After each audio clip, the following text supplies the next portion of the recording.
आदरणीय सभापति जी, एक महत्वपूर्ण निर्णय हमने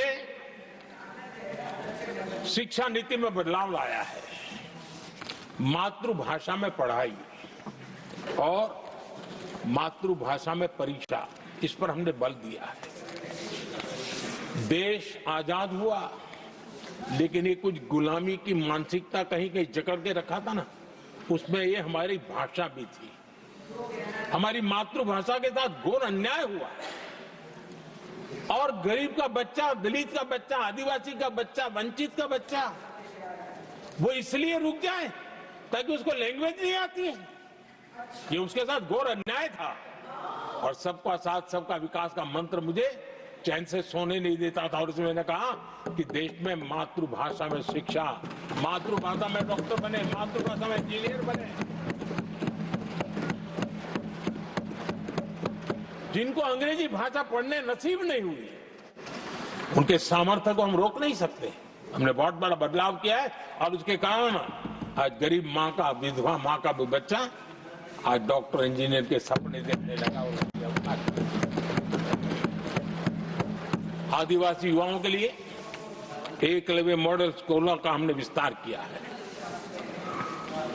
10 साल पहले करीब 150 एकलव्य विद्यालय थे, आज 470 है, 470 हो। और अब हम 200 और ज्यादा एकलव्य स्कूल की दिशा में आगे बढ़ रहे हैं। आदरणीय सभापति जी, हमने सैनिक स्कूलों में भी बहुत बड़ा रिफॉर्म किया और सैनिक स्कूलों में हमने बेटियों को भी प्रवेश की व्यवस्था की। आप स्वयं सैनिक स्कूल के विद्यार्थी रहे।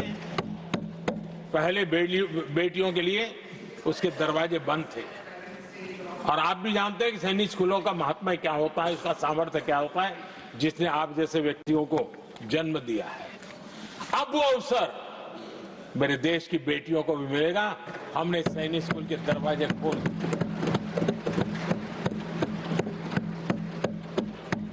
और अभी हमारी सैकड़ों बेटियां देशभक्ति के इस माहौल में अपनी पढ़ाई कर रही हैं और देश के लिए जीने का जज्बा सहज रूप से उनके भीतर पनप रहा है। आदरणीय सभापति जी, युवाओं के ग्रूमिंग में एनसीसी की बहुत बड़ी भूमिका है। हम में से जो भी एनसीसी के संपर्क में रहा है उसे मालूम है कि उस उम्र में और उस कालखंड में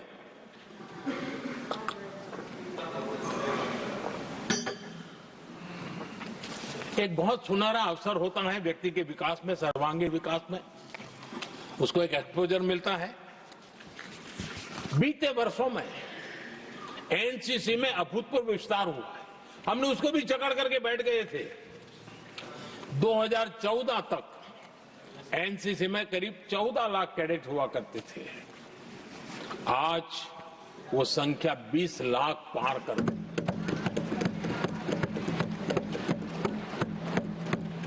आदरणीय सभापति जी, देश के युवाओं में जो उमंग है, उत्साह है, नया कुछ कर गुजरने की इच्छा है, रूटीन काम से भी हटकर के कुछ करने का उनका इरादा है, ये साफ नजर आता है। जब मैंने स्वच्छ भारत अभियान चलाया, मैंने देखा कि आज भी कई शहरों के नौजवानों की टोलियां अपने तरीके से, स्वयं प्रेरणा से स्वच्छता के अभियान को आगे बढ़ा रही है। कोई झुग्गी झोपड़ी में जाकर के शिक्षा के लिए काम कर रहे हैं, कई नौजवान कुछ न कुछ कर रहे हैं। इन सारी बातों को देख करके हमें लगा कि देश के युवाओं को एक अवसर मिलना चाहिए, संगठित रूप से प्रयास होना चाहिए। और इसके लिए हमने माय भारत एक आंदोलन शुरू किया है। मेरा युवा भारत, माय भारत। आज करीब 1.5 करोड़ से ज्यादा युवाओं ने उसमें अपनी रजिस्ट्री करवाई है और देश के वर्तमान विषयों पर चर्चा करना, मंथन करना, समाज को जागरूक करना, सक्रियता से ये नौजवान अपनी प्रेरणा से कर रहे हैं। उनको स्पून फीडिंग की जरूरत नहीं पड़ रही है। वो अपने सामर्थ्य से अच्छी चीजों को हाथ लगा करके आगे बढ़ रहे हैं। आदरणीय सभापति जी, खेल का क्षेत्र स्पोर्ट्समैन स्पिरिट को जन्म देते हैं और जिस देश में स्पोर्ट जितना व्यापक होता है उस देश के अंदर वो स्पिरिट अपने आप पनपता है। खेल प्रतिभा को बल देने के लिए हमने अनेक आयामों पर काम शुरू किया है। खेल के लिए जो इंफ्रास्ट्रक्चर की जरूरत हो, उसके लिए जो फाइनेंशियल सपोर्ट की आवश्यकता हो, उसमें अभूतपूर्व हमने मदद की है ताकि देश के नौजवानों को एक अवसर मिले। Target Olympic podium scheme tops और खेलो इंडिया अभियान हमारे स्पोर्ट्स इकोसिस्टम को पूरी तरह ट्रांसफॉर्म करने की ताकत रखते हैं और हम अनुभव भी कर रहे हैं। पिछले दिनों 10 साल में जितने भी इंटरनेशनल स्पोर्ट्स इवेंट हुए हैं, भारत ने अपना झंडा गाड़ दिया, भारत ने अपना सामर्थ्य दिखा दिया, भारत के नौजवानों ने अपना लोहा बनवा लिया है और उसमें हमारी बेटियां भी उतना ही दमखम के साथ दुनिया के सामने भारत की ताकत का प्रदर्शन कर रही है। आदरणीय सभापति जी, किसी भी देश को विकासशील से विकसित की जो यात्रा होती है उसमें जन कल्याण के कामों का अपना महत्व है, लोक कल्याण के कामों का अपना महत्व है, लेकिन इंफ्रास्ट्रक्चर एक बहुत बड़ा कारण होता है, बहुत बड़ी ताकत होता है और विकासशील से विकसित की यात्रा इंफ्रास्ट्रक्चर से गुजरती है और हमने इंफ्रास्ट्रक्चर का इस महत्व को समझा है और हमने इस पर बल दिया है। और जब इंफ्रास्ट्रक्चर की बात होती है तो ये भी जरूरी है कि वो समय सर पूरे हो, जिसकी हम कल्पना करें, योजना करें, आवश्यकता समझे, लेकिन लटके रहे तो उसका फायदा नहीं मिलता है, उससे टैक्सपेयर का पैसा भी बर्बाद होता है और देश उस लाभ से वंचित रह जाता है, अनेक सालों तक इंतजार करता है, उसका बहुत बड़ा भारी नुकसान होता है जिसको शब्दों में गिना नहीं जा सकता है। कांग्रेस के कालखंड में अटकाना, भटकाना, लटकाना ये उनका कल्चर बन गया था और उसके कारण ये राजनीति का हिस्सा था। इस प्रोजेक्ट को करने देना, नहीं करने देना, उसमें राजनीतिक तराजू रहता था। सबका साथ, सबका विकास का मंत्र नहीं होता था।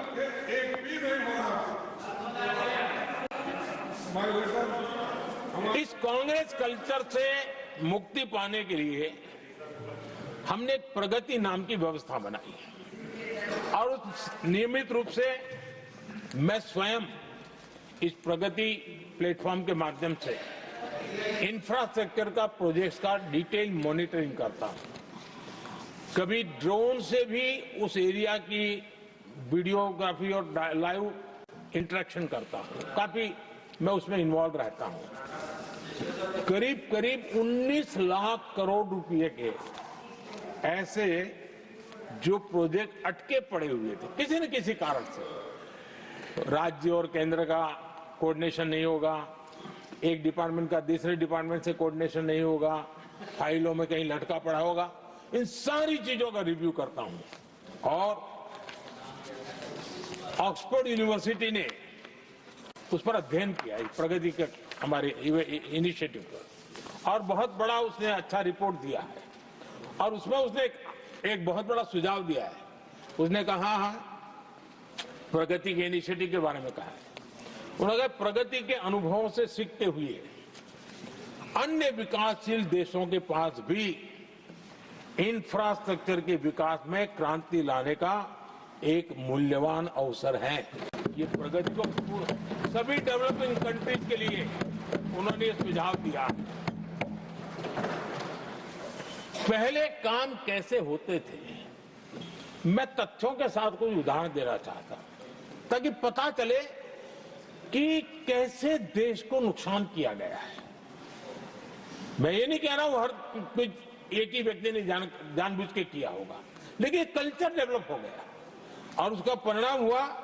अब देखिए उत्तर प्रदेश में हम एग्रीकल्चर, किसान, भाषण तो बहुत बढ़िया दे देते हैं, अच्छा लगता है, भड़काने का काम करने में क्या जाता है, कोई जो इन्वेस्टमेंट तो है ही नहीं, भड़काते रहो दुनिया को, कोई काम तो करना नहीं है। उत्तर प्रदेश में कृषि के लिए एक अहम योजना थी, सरयू नहर परियोजना। सरयू नहर परियोजना 1972, सोचिए साहब, 1972 में स्वीकृत हुई थी, 5 दशक तक लटकी रही। 1972 में जिस योजना को सोचा गया, योजना बनी, फाइल पे स्वीकृत हो चुकी, 2021 में हमने आकर के इसको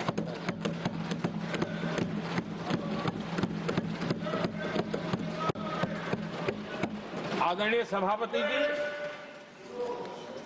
जम्मू कश्मीर की उधमपुर श्रीनगर बारामूला रेल लाइन,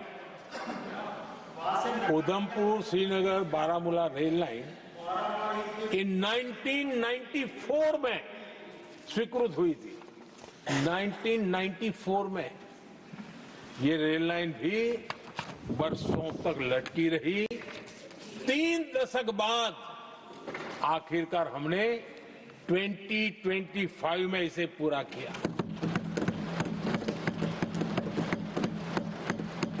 आदरणीय सभापति जी, ओडिशा की Haridaspur Paradip rail line, Haridaspur Paradip rail line 1996 में स्वीकृति हुई थी।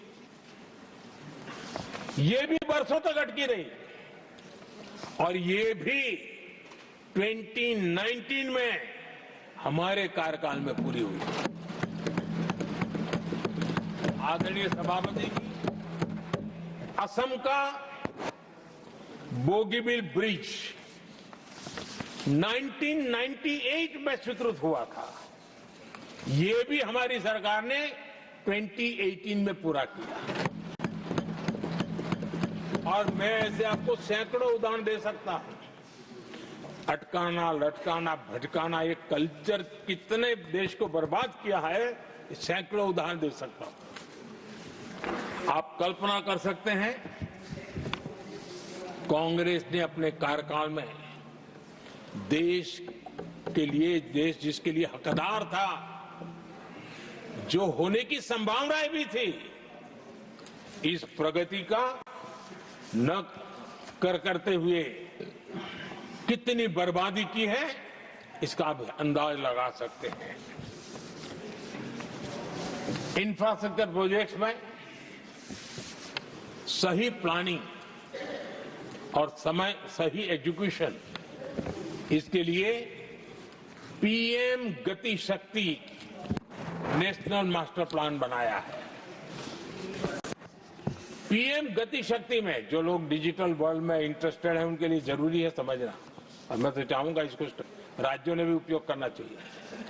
पीएम गति शक्ति प्लेटफॉर्म में 1600 डेटा लेयर्स हैं हमारे देश के अलग अलग कामों के, और निर्णय प्रक्रिया को तेज करते हैं, सरल करते हैं, और उसको लागू करने में भी बहुत तेजी से उसको लागू किया जा सकता है। तो आज गति शक्ति प्लेटफॉर्म अपने आप में एक बहुत बड़ा इंफ्रास्ट्रक्चर के काम को गति देने वाला आधार बन गया है। आदरणीय सभापति जी,